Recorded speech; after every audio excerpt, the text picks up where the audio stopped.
Welcome back to Studio 5. Your birth date may prove you're an adult, but age is no guarantee that you'll act like a grown-up. And our next guest says emotional maturity doesn't always match up with chronological age. Therapist Julie Hang says it takes effort to act your age. So why is it that some adults sometimes act like children?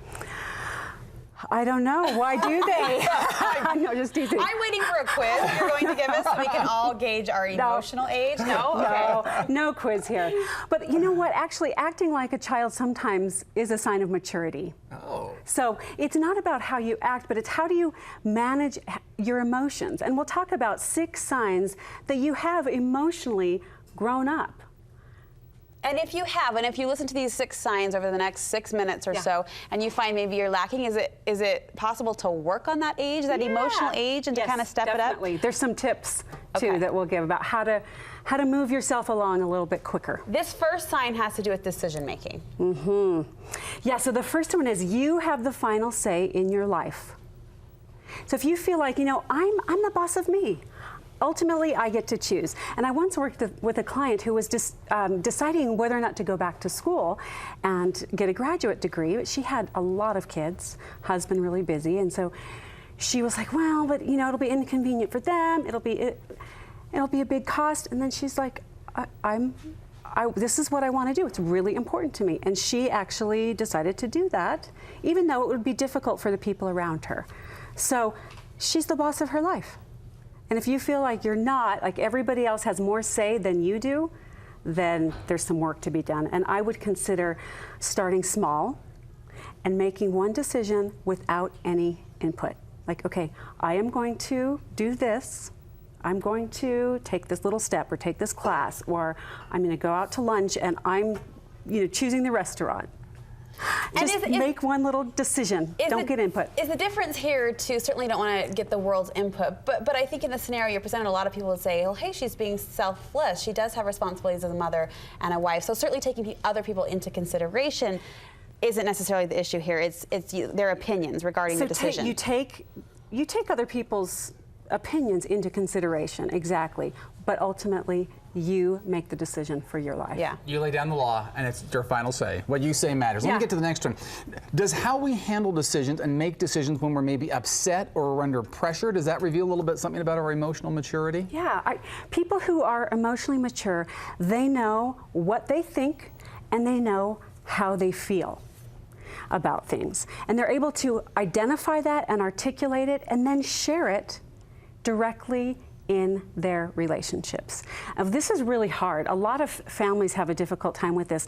And I once worked with a family who had lots of girls, lots of daughters, adults, and when they were upset with one, they would talk to the others instead of going directly to the one. So emotional maturity means you know what's bothering you, you know what you like, don't like, and when something's bothering you, you can go directly to the person instead of creating a triangle, which a lot of us do. You go tell so-and-so about how you're so upset with so-and-so. Just go directly to the person. That triangle seems to me like elementary or junior high kind of mentality, which shows you obviously aren't at that point. But if you can directly confront the person, that shows you're older. Yeah, so you know what it is, and then you can convey it directly.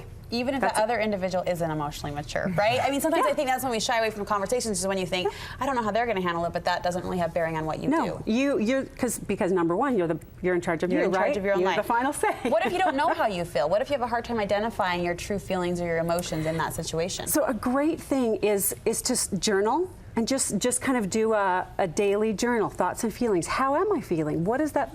Oh, when I'm mad, I notice when I'm mad, I'm talking about myself, like my chest gets tight and hot. Like, that's important to know. I'm like, ooh, so I'm upset, I need to deal with something. If I can recognize someone else has some emotions, does the way I react to that and deal with their emotions also say something about my emotional maturity? It does. So being able to empathize with someone else without letting their emotions overwhelm you is a sign of emotional maturity. So I once worked with a client, a young adult, who she stopped telling her mom things about her life or her struggles because she would tell her mom, and then her mom would take it on and like cry or be dramatic about it. And it's like, well, wait a second, this is my feeling, and she's going to take it on. So she stopped sharing, because it's like it got hijacked into her mom's emotional life, and it's like, wait, this is about me. Can we just stay with me? So a tip, if you feel like other people's strong emotions overwhelm you, and I think this is really powerful, and I have to do it still, is you just can think about, okay, there's an invisible bubble, and things can hit against it and fall off, and I choose what I let in and what I keep out. So just because someone shares something with me, I don't have to take it on as my own. And that's really important as a therapist, or I would be a wreck. Yeah. Right? If I were taking on everybody's feelings, you know, I wouldn't get out of bed.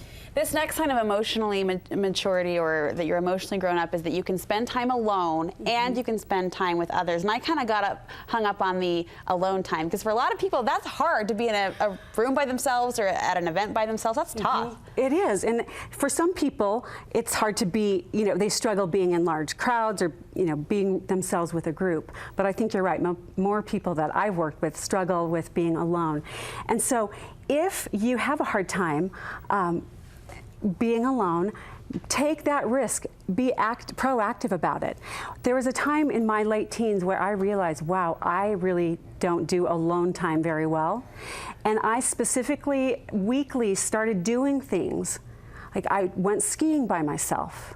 I went to a movie by myself. So for an 18-year-old, that's like, you know, that's pretty risky, right? Yeah. I think it's wise of you at 18 to process that about yourself. I was in therapy. Okay. I had a little nudge, right? So, but it really helped me to get more acquainted with myself, to realize, to really know what I thought and felt. And over time, I really enjoy my alone time, and I enjoy being with others. So that helped me to grow emotionally. I remember when Amanda Dixon, she was on the program, I think, talking about one of her latest books, and she challenged us. Do you remember this? She challenged us to go to a movie by herself or to go out to eat by myself, and I thought, what? That was really weird to think about that. But I did. I took the challenge. I went out to lunch by myself, sat in Zupa's, just eating my little soup, and it was kind of a freeing experience. It is, and I mean, if you can't enjoy your own company, then other people can't really enjoy your company as much either. And I found that personally, the more I'm just okay with myself, the more it's like, yeah, you know, it just is a sign of emotional health.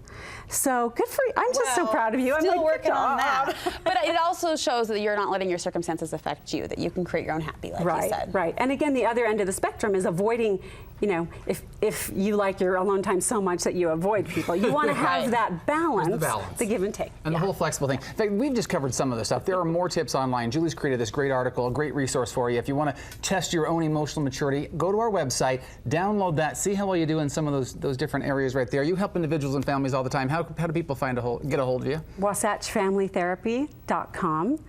And we have 3 offices, and we offer reduced fee services in each office in Davis County, Salt Lake, and Utah County. So give us a call. Spread across the Wasatch Front to help as many people as possible. Thanks, Julie, Julie. thanks. We'll be right back. Thanks so much.